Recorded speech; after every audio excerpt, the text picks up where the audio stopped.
did want to give some of my impressions on the RNC and specifically the vice presidential candidate's speech and also President Trump's speech from last night. I thought President Trump's speech, although it was long, it kept my attention, and I was pretty impressed, especially with the beginning of the speech where Donald Trump just seems to be a different person after that incident. And why wouldn't he be? I think most people would have a hard time getting back to their normal self after almost dying. And to hear Trump multiple times credit God, God's providence, even he used that word with the reason that he's still around is just encouraging. And I am praying for President Trump. I hope you're praying for President Trump that leads to ultimately that it leads to salvation in Christ. I know some of you out there may think that he is a Christian. I'm not sure in the born again sense of the word, an actual Christian.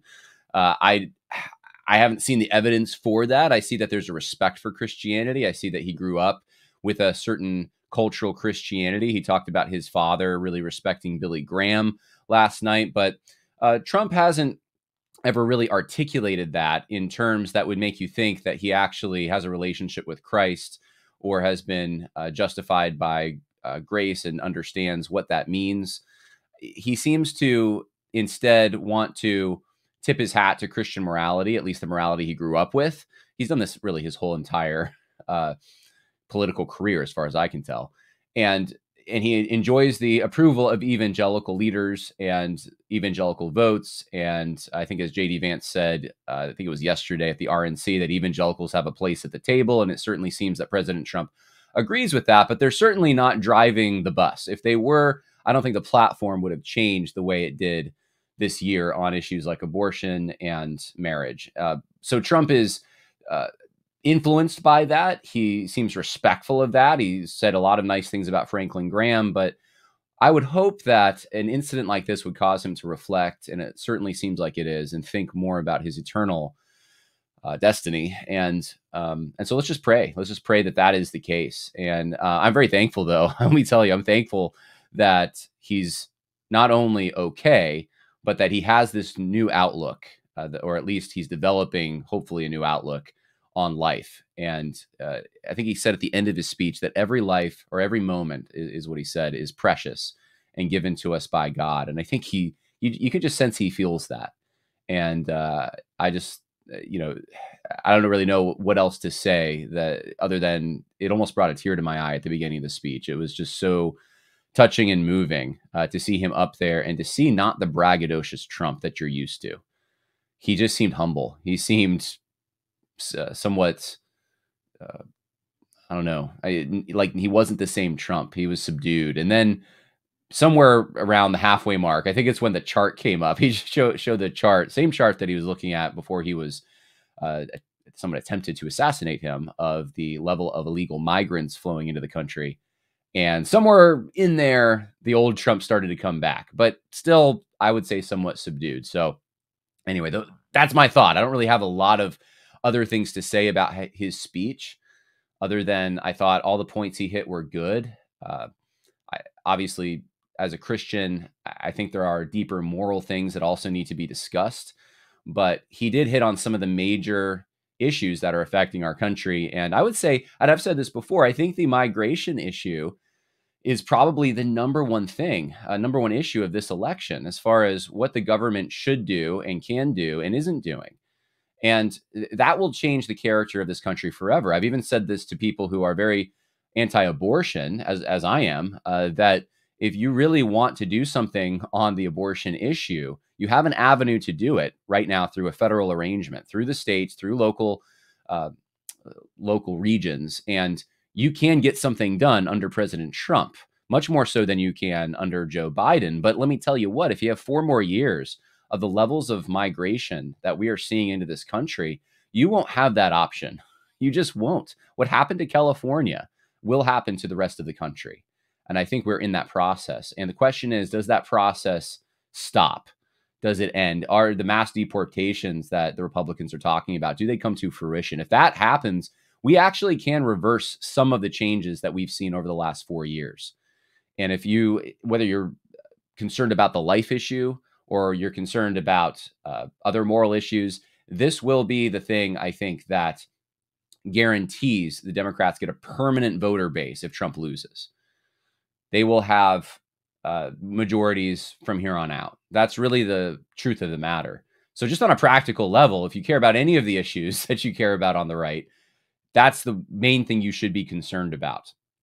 And the integrity of elections is another one, which he did talk about. I was so glad he talked about needing to take measures to ensure the integrity of our elections in the United States. So those are just some overall first impressions, I suppose. But I really wanted to talk more about J.D. Vance's speech, because I think J.D. Vance said something that is, well, it's been taboo for quite some time in the Republican Party. It's not the kind of language you are used to hearing. In fact, I had many people on X tagging me and saying, is J.D. Vance listening to John Harris and people like Stephen Wolf?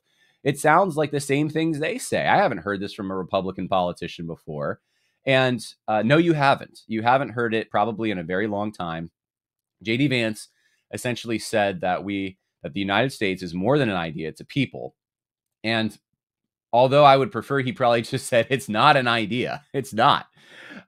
What he said certainly was a big shift in direction from what you usually hear, which is America is an idea. America is a bundle of propositions. America is equality. America is freedom.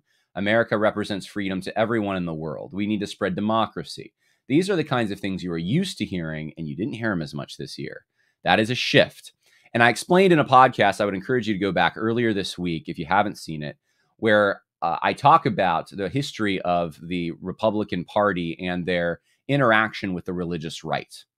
In fact, this was turned into an article along with William Wolf. William Wolf and I guess, co-authored, because there was a long Twitter post he made, and then there was one I made, and they got merged into an article. You can go to American Reformer and check that out. But I talked in more detail on this podcast about, I think, what happened in the early 90s was a deal was cut.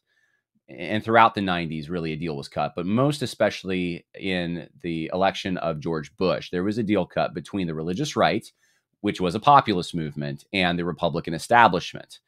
And this really, in a concrete form, I think, is seen in what happened between Pat Buchanan and George Bush, when evangelicals backed George Bush, the establishment figure, over Pat Buchanan. And I write about this. I show you exactly, what I'm talking about. The Christian Coalition, really the main organization driving that. And this meant something, I think, for decades. I think until this convention, it really meant something. It meant that Republicans would get the evangelical voter base. It meant that evangelicals would have their talking points at least referenced, and they would get to feel good about themselves because they got to sit at the table with the establishment Republicans. But what good, the question is, did it do the evangelicals and their concerns? Not much. It took a populist. It took Donald Trump, who was not a part of that deal, I would say, just as Pat Buchanan was not part of that deal, who was a populist as well. It took Donald Trump to really put the things in motion that ended Roe v. Wade ultimately, and give the ability of states today to do things to limit abortion. I'm going to have someone on the podcast next week, Josh Turner, who's been arguing on behalf of the state of Idaho and their restriction on abortion, who's been arguing that this is constitutional and this can be repeated in other states. So we're going to talk to him and get more details on that. But that's the kind of thing that would not have happened even a few years ago. This is a shift. This is a change. So evangelicals have benefited somewhat, but I think the evangelical base it's still the foundation of the Republican Party in many ways, but their influence has shrunk. I think Donald Trump knows that. Donald Trump doesn't really come from that world. He doesn't see things the same way. He's wrong on some things socially. And he wasn't part of that original deal. And so he doesn't really have to abide by it. And the question is, what happens next? And that remains to be seen. What is going to happen between evangelicals and populists? Because evangelicals themselves, their instincts are populist, the voters themselves. I'm not talking about the institutions. I'm not talking about focus on the family. I'm not talking about the ERLC. I'm not talking about even the, I respect a great deal. Probably one of my favorite evangelical right organizations would be the American Family Association, but I'm not talking about them either. I don't know that any of these evangelical organizations, although they will have some influence to a greater or lesser extent, depending on the organization, I don't know that any of them really was highly influential in previous administrations before the Trump administration in getting their agenda through. There are little wins here and there you can look to, but it's really insignificant stuff around the edges. They don't have the voice. They didn't have the voice to really do much on the marriage issue. I remember going to a conference in 2021, I think it was, at the Bible Museum. It was this religious right group, very influential religious right group. And I got to sit in on a number of the sessions because I had a friend who was speaking there. And I noticed the shift in the language because throughout the 90s, evangelicals in evangelical right organizations started saying things like family values, Judeo-Christian values. They watered it down. And it got watered down even more after, I don't know, I think 2015, the Obergefell decision. It seems like family values you still hear about quite a bit, but there's this shift to, I would say, more of an expansive, quote unquote, inclusive. We are for like when they talk about the marriage issue. I'll say I remember this at the event. They'll say things like, we are for the integrity of marriage. They never flesh out what it means. They never tell you, yeah, there's two guys getting married down the road and that's wrong. You don't hear the specifics. It's just that we're for the integrity of marriage, or we're for the success of families. We want families to thrive. And of course we do, right? But what does that mean? That can mean all kinds of different things to different people. You're not really specifying exactly what you mean. And I think this is the direction that the evangelical right establishment has been going on for quite some time, to the point that they just need to be replaced. That's my feeling on it. I think that evangelical right establishments, organizations need to be, by and large, gutted and replaced. New leadership needs to come in that's more unapologetic, hardcore. I think that it's the same thing with the Republican Party. It's a swamp. It needs to be replaced. And we are in the beginning of that process of that replacement. That's what's happening. Populists have pretty much taken over. You didn't see Liz Cheney or Mitt Romney or some of the previous influential people like Paul Ryan at the convention. And it's simple. The reason they're not there is because they're not really welcome. It's not their convention anymore. It's not their people.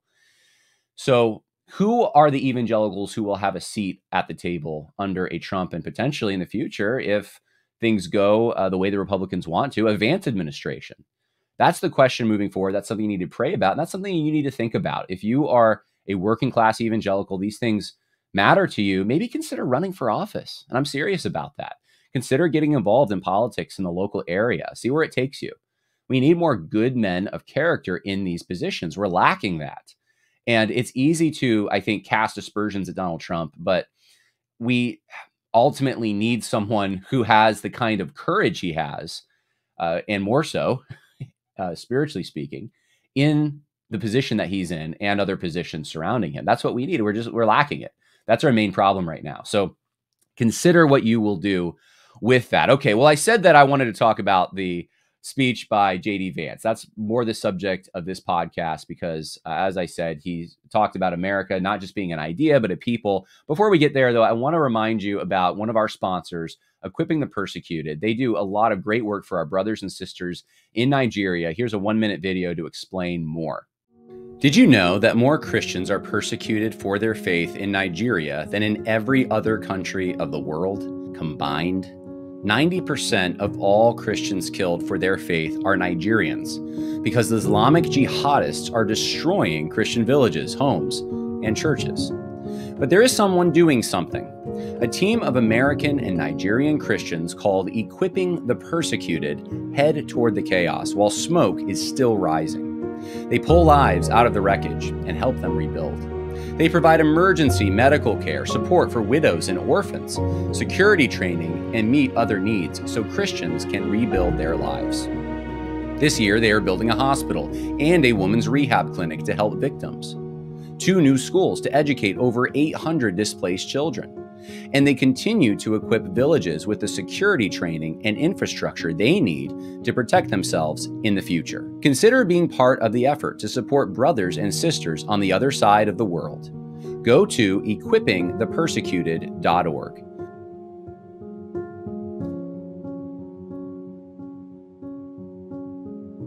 All right, well, consider supporting Equipping the Persecuted. With that said, I want to play for you this clip from Ben Shapiro, The Ben Shapiro Show, which I would assume some in this audience probably listen to. I would encourage you not to listen to Ben Shapiro, or at least not get your opinions on politics from Ben Shapiro necessarily. It doesn't mean all his opinions are bad. Many of them are very good.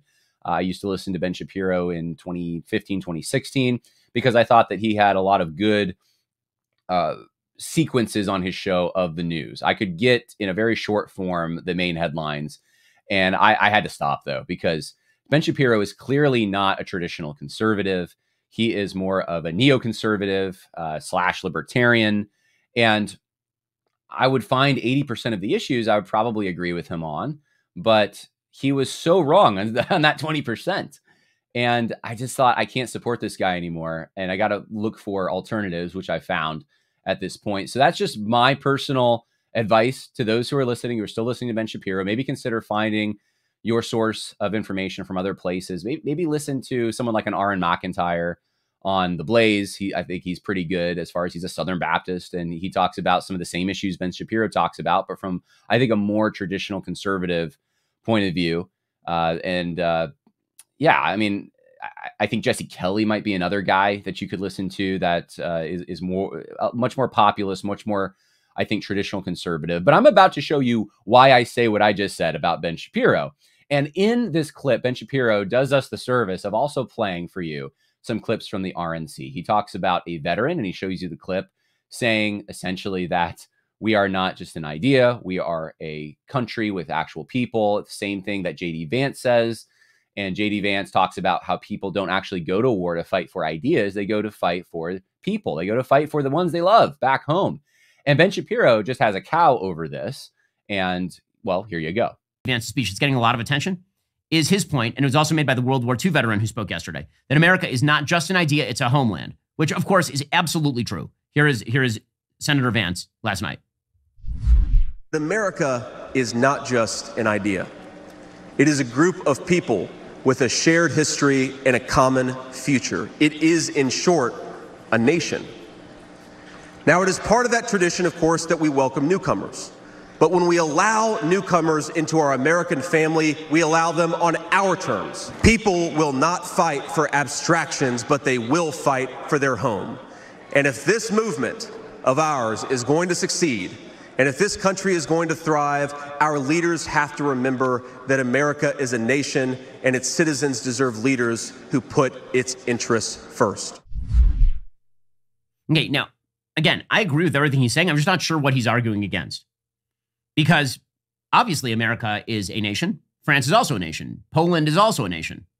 Right? When he says that America is a land, yes, so is literally every other land. That's true. And America happens to be the best land. I mean, it's absolutely incredible. It's the best land and it's the best nation. But why? Why? And the answer is the idea that's connected to those things. So he says that America is not just an idea. And of course, that's true. I think the thing that he's arguing against, and here I agree with him, I think the thing he's arguing against is this sort of abstracted idea that Joe Biden uses all the time, where he says it's not who we are. And what he means by that is it's not who the left is. Okay, the attempt to universalize American values in the sense that they can either be exported to Iraq or imported from Guatemala. That's silly and it's wrong. And I think that's what he is saying right there. But when he says that people don't fight for ideas, obviously that's not true. That's certainly not true. I mean, I'm sorry, the Cold War was a war of ideas. It turns out it was not just a war of territories. Otherwise, it would be like most European wars, which are wars of territory. Turns out that people fight for ideas all the time. The idea is connected to the home. That's what makes America a nation. And I think that's what he's trying to say. I hope that's what he's trying to say. Because otherwise, I'm not sure what the exact what is he arguing against? That's really the question that I'm asking here. And I know there are a lot of people online who are taking like significant pleasure in this particular line, but it's obviously self-evident. America is not just an idea. Lots of things are just an idea. Right? Quantum physics is just an idea. It's not a nation. It's not a home. And obviously that's true. Obviously that's true. But the point of the American idea is even stated by J.D. Vance there, which is you can join. If America were only a nation, or if it were only a home, how would you join it? Obviously, he thinks you can join it, which means that the idea is very much in contention. If what he means is like baseline patriotism, wave the flag, this land matters, it matters where I'm born and where I die, obviously agree. Obviously agree. And I assume that's what he means by that. Alrighty. Meanwhile, so I think the key part of what you heard from Ben Shapiro, it's funny to me. I should say this first. It's funny to me that he says what he says because it shows it. I can't believe he's that dim. That's what I can't believe. I really can't. Because Ben Shapiro, I thought was more well-read. It's just odd to me to hear him confused over this. How could J.D. Vance say this? What must he mean? It's a little nebulous. We don't really know. We got to try to parse it out. It's obvious what J.D. Vance meant. In fact, before I even analyze Ben Shapiro, let me play this for you, okay? This is the intro to the 1607 project, which I directed. I made this intro. This whole intro I made. I just took clips from various presidents and other influential people, and it's really knocking on the 1619 project, but I'm showing that even the Republican establishment has supported the basic premise of the 1619 project, which is that America is an idea. It's an idea we haven't lived up to. Now, many Republicans say, no, we have lived up to it. That's what the civil rights movement was. That's the 1776 Commission, which honestly, I think is kind of ridiculous. And yeah, there's a lot of Republicans. I think Victor Davis Hanson and Claremont guys were involved in that. But guys, it's just not true. And both agree. America is an idea. One says we've lived up to it. One says we haven't lived up to it. That's the major difference between those two projects. But this is what I wanted people to understand going into the 1607 project, which if you haven't seen, you need to watch the whole thing. We are still looking for people to promote this. If you have a connection to anyone who's got a platform, we're doing interviews. We're trying to get the word out there. We are making the case for what J.D. Vance said. But here's the introduction. Here's the overwhelming narrative that you hear from both sides of the political aisle that America is an idea. All right, coming up straight ahead, what advice would Condoleezza Rice offer? She joins us live next. America is an idea. It is not nationality, religion, ethnicity. It's an idea. Human rights invented America. Ours was the first nation in the history of the world to be founded explicitly on such an idea. This idea that is the United States. We rededicate ourselves to the very idea of America. 4 years after the invasion of Iraq, 3,192 U.S. troops have been killed. Our vision of spreading freedom throughout the greater Middle East. We were founded upon the ideal that all are created equal. America is an idea. Folks, America's an idea. Many large entities in the U.S. have taken a stand against transgender inequality. University of Pennsylvania swimmer Leah Thomas taking first place. America wasn't founded on a government or a political system. America is the only nation founded on an idea. Officials are overwhelmed as thousands of migrants are crossing into the U.S. from Texas to California. A May Day march by immigrants demanding a piece of the American dream. America is the only country that was founded on the idea of individual rights and liberties. That was founded on the idea of God-given, inalienable rights. None of those other European, these were monarchies. They weren't founded on the idea that every person had equal rights, but we were. Black Lives Matter! Black Lives Matter! Black Lives Matter! Black Lives Matter! Black Lives Matter! Which country do we want to be? Do we want to be the country that begins in 1619 with the practice of slavery? Or do we want to be the country that was conceived in 1776 with the ideas of liberty and equality? So the question I have is, how come Ben Shapiro, living in this country, commenting on these politics, doesn't see what J.D. Vance is talking about? Obviously, this is in the water. It's part and parcel to American politics. This notion that America is this shining city, this ideal, this thing that you can import and export and spread. And it's kind of, it doesn't really have a concrete foundation in anything other than abstractions. So you can plant it in the Middle East. It'll grow there, despite the fact that the culture is very different and hasn't had the generations of development that we have had in an Anglo-American or an Anglo-influenced country. Ben Shapiro should know what's going on. He should be familiar with the debates between Harry Jaffa and Mel Bradford. If you don't know, Harry Jaffa is, I think, the main one responsible for crafting this Americanist idea. And by the way, the Democrats are the bad guys because of their history on the right. This is picked up by Dinesh D'Souza and David Barton and a number of other people who don't seem to see the big picture of history. They follow I would say, very narrow line to try to get you from Andrew Jackson to Barack Obama or Joe Biden and show you all the bad things the Democrats did. And they're the bad guys. And Republicans are good because Republicans have conserved this idea of America. You're probably so used to hearing that. Now that you hear me describing it, you're like, oh, yeah, I've heard that. I hear that all the time. Yeah, you hear it because Ben Shapiro is one of the people who talks about it. And so that's why this shouldn't be confusing to Ben Shapiro. He's talking about you, Ben. J.D. Vance is talking about people like you, Ben.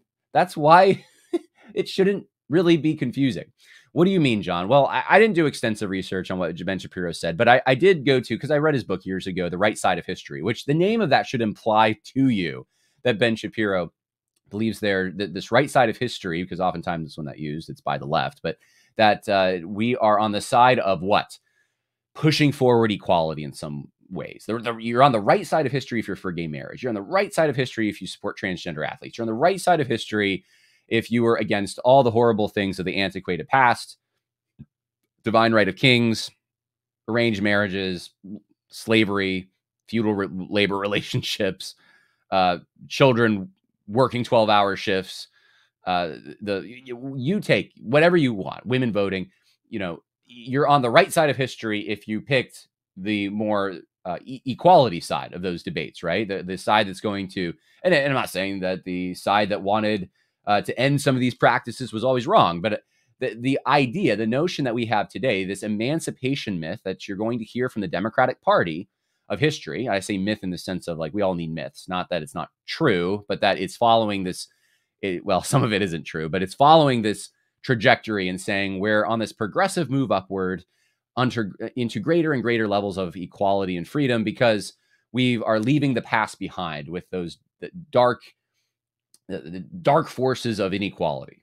That's the myth of history that the Democrats push on you, the emancipation myth. Now, what you heard from the Republicans last night in Donald Trump's speech was very different.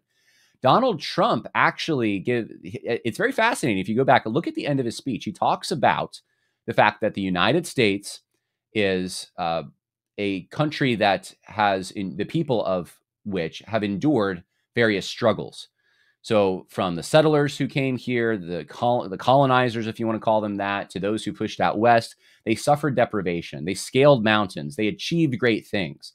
It's a different narrative than the emancipation narrative, okay? And for a long time in our country, we didn't really have the emancipation narrative to sustain us or to confer us any identity.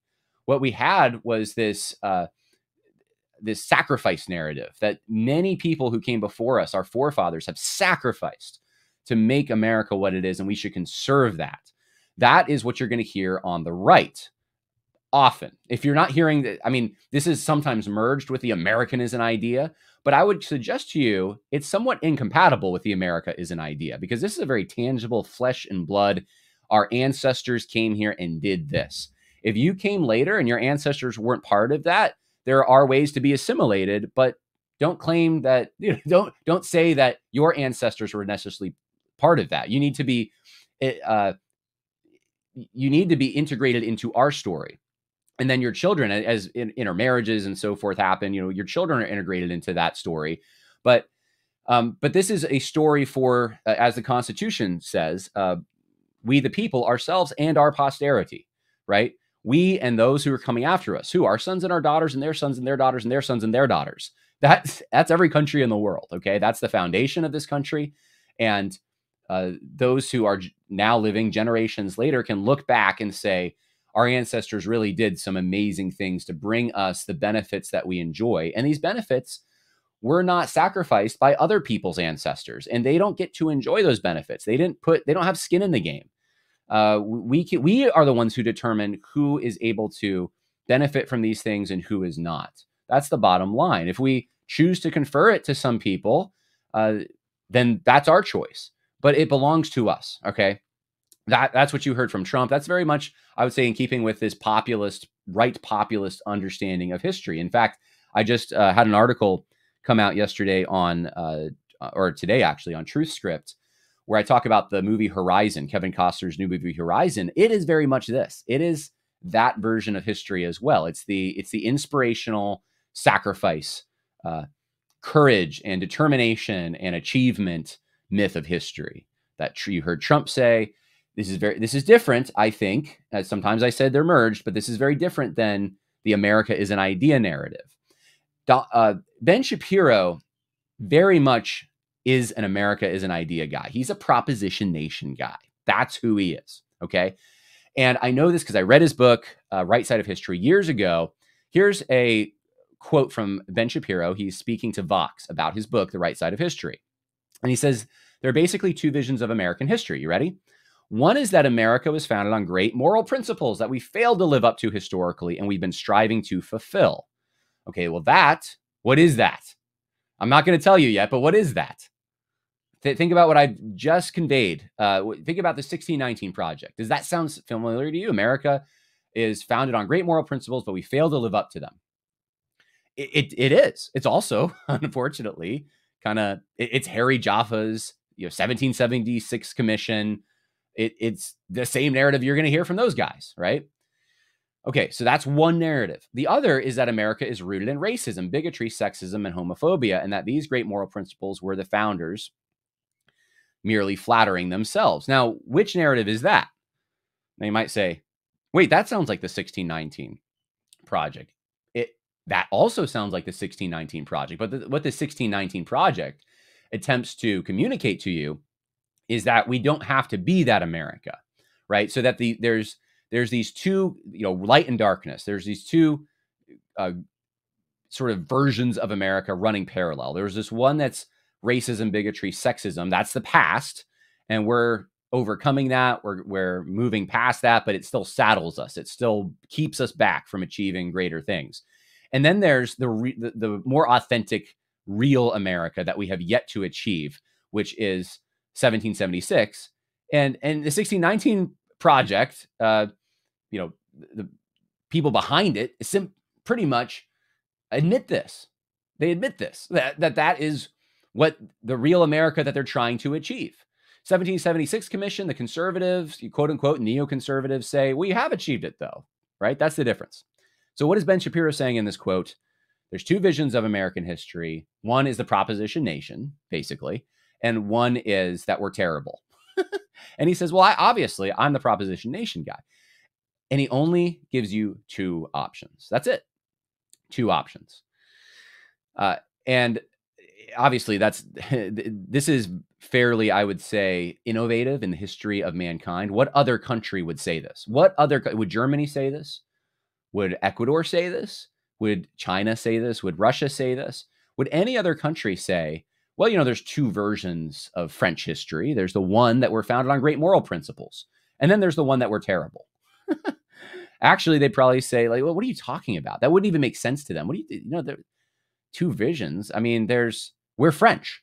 We've had centuries and centuries of interaction and shared experience and law and revolution and war and all kinds of things that have shaped who we are, and religion and these things and mostly parents passing on to their children property and certainly ways of living are part of this. Ideals can be part of this story, but these are fashioned within a context in which the children then marry with other children, and trust is built along generational lines, and where the families are. And they would just say French history is that. French history is our story. French history is it's the experiences we've shared. We're proud of it.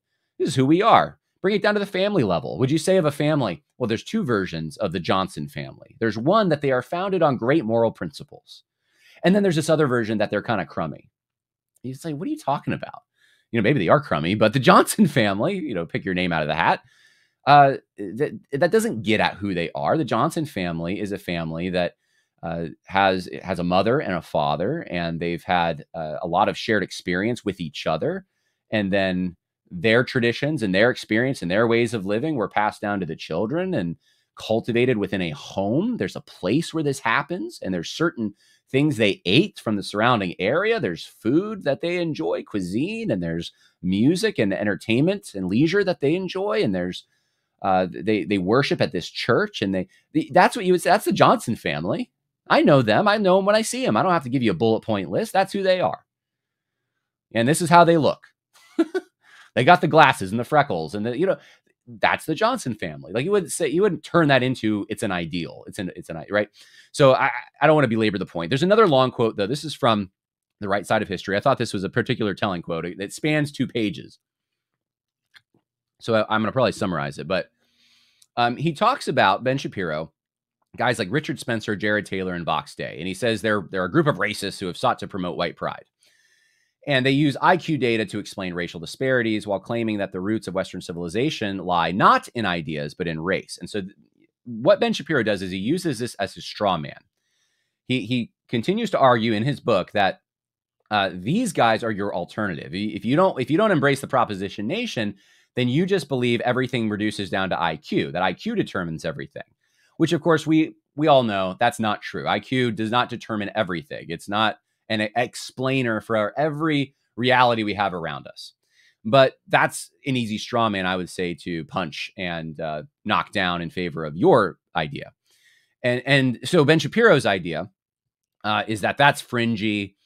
But he said, this is interesting. He goes, tribal identity is alive and well. So now he shifts it to tribal identity, which, I used to hear this all the time from big evangelical names. I heard this at seminary quite a bit, that tribalism is our problem. This tribalism, having an in-group preference is what they're talking about. Believing that your group, that you should sacrifice for your group, that you should take ownership of your group, have obligations towards your group. That's tribal identity. That's when they talk about it. So Ben Shapiro says, hey, tribal identity is alive and well. Tribal identity, though, cannot provide prosperity. But it can provide meaning. The problem, of course, is that tribal identity also tears down the civilization that has granted to us our freedoms and our rights, our prosperity, and our health. So he continues to argue that tribal identity is the problem here. That when we have this in-group preference, when we look at, we have an idea in our head that there's us and there's them, that's a problem. Now, I would argue to you that that is inescapable. There will always be an us and a them. Even Ben Shapiro has it. Ben Shapiro continues to argue that, let's see if I can skip ahead here. He says on page 210 of his book, the fantasy of the new humanity promulgated by the left continues to romance us. We cycle between attempting to fulfill that dream, suffering for that attempt, abandoning that attempt, and taking up the dream again. Our only alternative would be to return. So he's saying the left gets in on this identity politics thing. The right's they're doing this tribal thing. But our alternative would be to return to the Judeo-Christian values and Greek reason that undergirded America's founding. It's not enough to make the case for the utility of the Enlightenment. The Enlightenment was the ground floor of the building, resting on certain foundational ideas and basic premises. We must shore up those ideals and premises if we hope to keep building skyward rather than adding weight to an already shaky superstructure. What is Ben Shapiro saying? He is saying that the identity of America, the foundation of America, the intrinsically, when you peel back all the onion layers of America and you find the core of its being, what it is, it's Enlightenment premises. That's what it is. Enlightenment premises. And these Enlightenment premises, he thinks, come from Judeo-Christian values and Greek reason. So those things united to create this amazing hybrid called the Enlightenment. And the Enlightenment is what America really is. And that's going to keep us from this tribalism. And so what would that be? That would be things like the individual's freedom and the freedom of the individual to participate in a market and exercise their choice in the most expansive way possible without the government or any other institution telling them that they can't do what they want to do, right? This is the liberal project. This is where liberalism really stems back to. That the problem is people's choices are stifled by mediary institutions and the government and social obligations in some cases. And so they need to emancipate themselves from that. And so greater and greater degrees of emancipation from these things, that confers real identity to humans. That's how you're on the right side of history. So Ben Shapiro, what he wants to do is he wants to take the left. The left has this, we're on the right side of history narrative. And he wants to say, actually, the foundation for the right side of history and greater strides of equality comes from the right. It comes from Judeo-Christian principles and Greek reason. He wants to rest it on a different foundation so he can claim it. And this is, I think, one of the reasons you find Ben Shapiro supporting in the public sphere. Someone called me out on this, by the way, the other day. Someone said, this isn't right. Because what I'm about to say. Ben Shapiro does not support same-sex marriage. And I'm telling you, he does. Yes, he does. And I've heard him multiple times do this, where he says that, well, personally, as an Orthodox Jewish practitioner, I cannot support this. But publicly, yes. I mean, you should have the choice or the option to marry someone of the same sex. That doesn't affect me in my life. That's just about being freedom. I'm libertarian on this. He says this. He said this so many times. That's Ben Shapiro, guys. And, how is that? I mean, I don't know if Trump uses that same kind of reasoning. I think for Trump, it's all more pragmatic. I mean, he's just kind of like reading the winds of change in this country. And he's, hey, these guys are going to support me. Sure. I think if the majority didn't feel that way, he probably wouldn't. I think Trump's less ideological about these things is what I'm trying to say. Ben Shapiro is ideological about it. He's got a very rigid system that justifies that kind of thing. All right. So this is tip of the iceberg with Ben Shapiro. There's been so many things he's said over the years that I'm just like, yeah, that guy's not conservative. Maybe he can make someone who's a very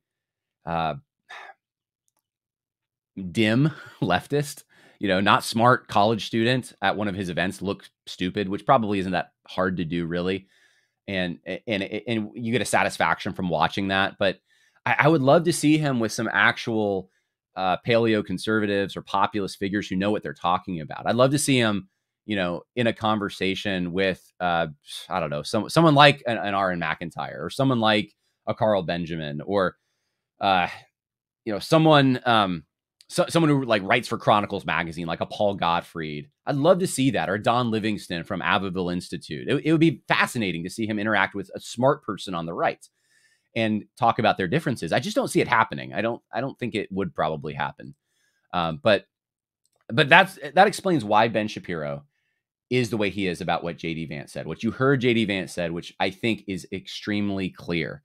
Ben Shapiro said, and this is his basic argument, America is ideas connected to a home. And that's what makes America a nation. That's what he said. It's ideas connected to a home. That's what makes America a nation. And he said, well, how else would you join a nation? You can't, you have to be able to join it. So if you can join it, then it's got to be this. It's got to be ideas connected to a home. And that's what makes America a nation. That you couldn't say that from any other country in the entire world. Just ideas connected to a home. So there's a place on a map, and there's some ideas on that live in that place or exist in that place, or the institutions in that place promulgate those ideas. And if you come and you promise to continue their promulgation or not to inhibit it, I guess you can become an American. That's Ben Shapiro's world. That's Ben Shapiro's United States. That's not any other country in the world. And I would tell you that's not the United States either. I think of the United States more as an empire than I do a nation, because I think it has multiple nations in it. It's a conglomeration of nations, but the United States is a tangible thing. There are founding fathers in the legitimately real sense of the term, who had children, who had relatives, who had nephews and nieces, who had ancestors of which we are part. The minute you start saying that that's racist or that's bigoted, you're just denying reality. You're denying centuries of what everyone has always believed up until about 5 minutes ago. And you're doing it, honestly, on an insane basis. You're saying that those connections don't matter. Your lineage doesn't matter because of some abstracted ideas that you can adopt and choose to adopt. I'm sorry. Try to look at the family level and see if that's even possible. What if you have a rebellious child? Is he no longer part of your family just because he starts doing rebellious things? Now, he may have to be neutralized. He may have to go to prison. You may have to discipline him. You may have to shun him in some way. I mean, there may be things you have to do depending on how destructive that person is. Do they cease to be your son? They're not an American anymore. Well, they may not act like an American. And maybe if you say it that way, it makes sense, I suppose. Hey, he's not an American in the sense like he's not acting that way. But, on a definitional level, ontologically, if that person they're from here, they've been raised here, their family goes back a long ways, they've sacrificed in our wars, that kind of thing, why not? Why aren't they an American, right? Even if they disagree with your particular belief. I would say for those who are coming in, for immigrants, whether legal or illegal, it doesn't really matter. Those who come into this country are not automatically Americans because they set foot on our soil. It's not like you land here on a plane because you had a layover on your way to another country, and that automatically makes you an American. You have the ideas in your head and you're on the tarmac and that's the place called America. That doesn't make you an American. That makes no sense, right? I think what makes you an American is ultimately, I mean, we have a process of citizenship and that's assimilation where we're trying to, I guess, make people Americans. But I think that process has somewhat failed, to be honest with you. What makes you an American is shared experience over time, integrating yourself into the communities that already exist here. If you're from the outside and you're coming in, it takes time to make that happen. You're going to be an outsider. In fact, people who come from other countries, I don't care what country you're going to. If I moved to Turkey today, right, I would be an outsider my whole life. I could help, even if I believe, let's say, all the things the Turkish believe, and I have Turkish pride, and I could do all those things. And there would be, during the course of my life, shared experience built, hopefully. And, people would start to view me with more trust. And I would, eventually, as I sacrifice for the country and those kinds of things, I would be more and more viewed as one of them. But I would never be totally that. Because I've had 35 years in this country, and my the founding fathers of this country and my ancestry going back a long ways, and the experience they had that they passed to me is not Turkish. My children, on the other hand, if I married, let's say, I'm being hypothetical, but let's say, you married a Turkish woman and you had children in that country and they speak the language and that kind of thing. Well, yeah, they're going to be more Turkish than you. And if that process continues and continues, there's a full integration that happens over time. I can't ring a bell and tell you exactly when that happens fully. I can tell you there are people, I've told people before in this podcast, I go to a very diverse church. There are people in my church who are first generation from other places, second generation from other places that are very different than the United States, speak different languages, all of that. And those people, at least the ones that go to my church, they try very hard to assimilate, to integrate, learn the language, be an American. And some of them have done, I think, a fantastic job, a very good job. But it takes hard work. It takes time. And frankly, if you're first or second generation, most of the time, you still have your ancestral homeland in the back of your mind. Your children are still going to possibly yearn for that ancestral homeland because that's natural. That's the roots that they've come with. And there's nothing wrong with that. There's nothing wrong if your kids are Puerto Rican and they know that they're Puerto Rican and they haven't really been to their homeland because that was grandma and grandpa and they're third generation. I don't think there's anything wrong. In fact, I would encourage, they should probably know something about where they came from. That's part of the that's a fulfillment of their identity. That's who God created them to be in this tangible world. But knowing that as they continue to live in this country, that as they marry within this country and they see their lots and their futures as tied together with the people that live here, that changes. That the ties to Puerto Rico, we'll say, are less and less and less, and the ties to the United States or their region in the United States are more and more and more. This is common sense. This shouldn't really surprise anyone. Anyone who's thinking like, oh, that's just so bigoted or something. They're probably practitioners of the proposition nation. They probably think that America is just an idea, and it makes no sense. You wouldn't say that about families. You wouldn't say that about anything else. These are tangible realities. And the fact is, I mean, Ben Shapiro has a really hard time with people, going to war for JD Vance saying that people go to war not for ideas, but for their people. Ben Shapiro has a hard time with that, but that's the truth. You can justify the war with whatever language you want to use. You can say this is for freedom. You can say we're doing this to spread democracy or whatever you want to say. But the long and short of it is I remember 9/11. Why did people join up? I had friends who joined up that were older than me. Why? Because they were just attacked. And they had a tribalistic mindset, Ben. They had an us versus them mindset. That's what made them go to war. That's what made them join up. Yes, it was justified by the politicians that this is about freedom and that all of that kind of thing. That's not why they joined up. They joined up to defend their families. And that's pretty much the same with every war. It's about your people. And once you get there, it's about the guy in the foxhole next to you. Tangible, real people. I'm convinced that's why people do these things. You might have armchair generals who aren't sacrificing as much. You have, they have interests in mind that other than that, they want to make things, they want to line their pockets or spread not just American democracy, but American business. They want to create a political arrangement that benefits them or something. I mean, that's certainly, right. But the people who actually fight the wars, that's not why they're going into these things, generally speaking. And if they are, we would usually say that that's a bad motivation, right? That we wouldn't look up to that as a good thing. So when someone, I'll just wrap it up with this on that point. How can someone be made a part of the America nation? Well, first of all, like I said, I think America is an empire. I think it's a lot easier to become part of an empire. Think the Roman Empire or the USSR. It's a lot easier to become part of that than it is a nation. I think that's why it's so easy for many people. Yeah, you can be part of America. That's pretty easy. We're so big. We're so diverse. Our human scale is so large anyway. So sure, yeah, you could be a first generation. You could live somewhere else your whole life and come here and be an American in that sense. Sure, it's not a very high bar. Right. So if anyone who quotes John and saying he doesn't think you could be American until third generation, well, obviously you haven't listened to the podcast because I'm saying you can. But the question is then what about the nations who are here? This is why there's such a there's such a debate over heritage American and there's Southern nationalism, which I don't think is as big as it used to be, but there used to be a push for that. We're distinct people. You have like Black nationalism, like we're distinct people. We've been here a long time, but we've kind of there's an us versus them. There's a tribal mindset there.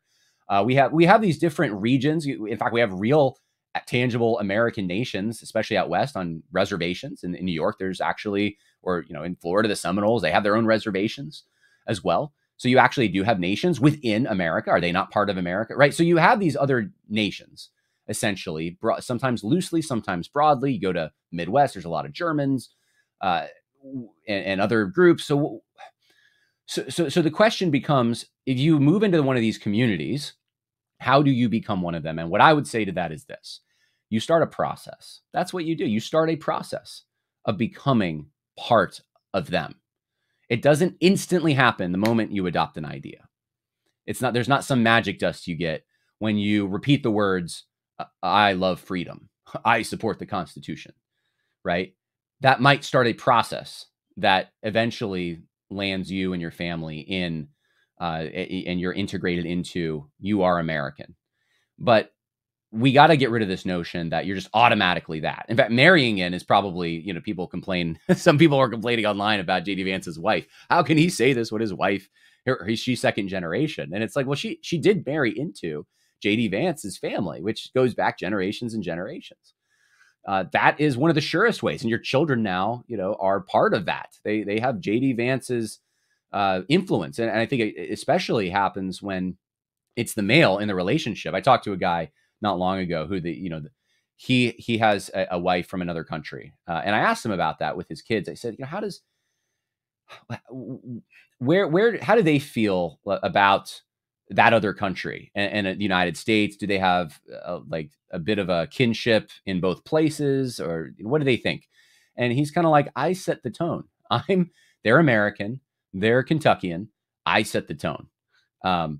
And that's how it has to be. And I was like, okay, that's what he said. And I think when you have the father, especially who's in that position, they do set the tone for that. This gets into one of the things that MSNBC said, one of the anchors on MSNBC about J.D. Vance, which I thought was just rich. So here it is. Kentucky, where his 7 or 6 generations of his family are buried. And his hope is that his wife and he are eventually laid to rest there and their kids follow them. And I sort of understand the idea of sharing the burial plot, but it also it reveals someone who believes that the history that the family should inherit, and indeed the history that should be determinative in the story of the Vance family, is the history of the Eastern Kentucky Vances, and not the Vances from San Diego, which is where his wife is from and where her Indian parents are from. But in America, it doesn't always have to be the white male lineage that trumps that defines the family history, that branch of the tree supersedes all else. And I just think the construction of this notion reveals a lot about someone who fundamentally believes in the supremacy of whiteness and masculinity. And it's couched in a sort of halcyon, revisitation of his roots, but it is actually really revealing about what he thinks matters and who America is. And that America is a place for people with. So what you heard there is a commentator saying that J.D. Vance is essentially racist, he's sexist, because he wants his family buried on the plot that his family's been buried on going back 6 generations. And why not his wife's family, who come from another country? Well, they don't have 6 generations in this country. It's an obvious answer. They don't have a family grave. Where are they going to be buried? You're going to ship the bodies to India? I don't know if they even have a cemetery there. It's such an insane thing to say, that a father wanting that for his children and his family is somehow racist because what about his wife's family who immigrated here? That's actually an extremely loving thing for J.D. Vance to do, to say, I'm going to include you in my family. You're part of this story now, because you know why? Love, shared love. And this is the bottom line of what I don't think Ben Shapiro understands quite, and many other neoconservatives. What does it mean to be American? It comes down to love. It comes in every country in the world. You could really say this to some extent, I think. There's a shared, and I'm not just saying being an American. What does it mean to be a true American, or a true Midwesterner, or a true New Yorker, or someone who's authentic, right? It's someone who loves the place they're in, right? Now, you could have someone who grows up and rejects it, and I'm not going to say they're not an American anymore just because they don't like it or something. Maybe they want to disassociate themselves from the privileges that come with that, and that's fine. Let that happen. But someone who likes the smells and the sounds and the pastimes and the cuisine and the language, and they like to hear the music and everything that goes along, the fireworks on the 4th of July and the Christmas carols in December, and just what they grew up with, that tangible reality of what it means to live in America or certain regions in America. I think that love that you have that is shared with other people who say that we didn't know you growing up, we were 2 neighborhoods over, but we experienced some of those same things and we love it and want to preserve it too. There's a shared kinship, a binding influence that happens there that does not happen with quote unquote propositions. It just doesn't. If Ben Shapiro's right, then someone from France or someone from China or someone from Australia, they're going to have as long as they value freedom, I suppose, they're just as much an American as you are, and you can have this binding relationship with it. It doesn't work like that. No, it's the things that think Americana. Whether you're in a city or a country or wherever, that's what binds you together. It's those shared things, those shared loves, and feeling an obligation to those loves and wanting to fulfill that obligation makes you a good American. And that's really all I have to say about that. So I hope that was helpful for you. Watch the 1607 Project. And please, if you are a man, and it's only for men, and you want to come to our conference, the Fundamentals Conference, it's fundamentalsconference.com, fundamentalsconference.com, coming up last weekend of September. Time is short to sign up for that. We would love to see you there. Check it out, fundamentalsconference.com. God bless. More coming.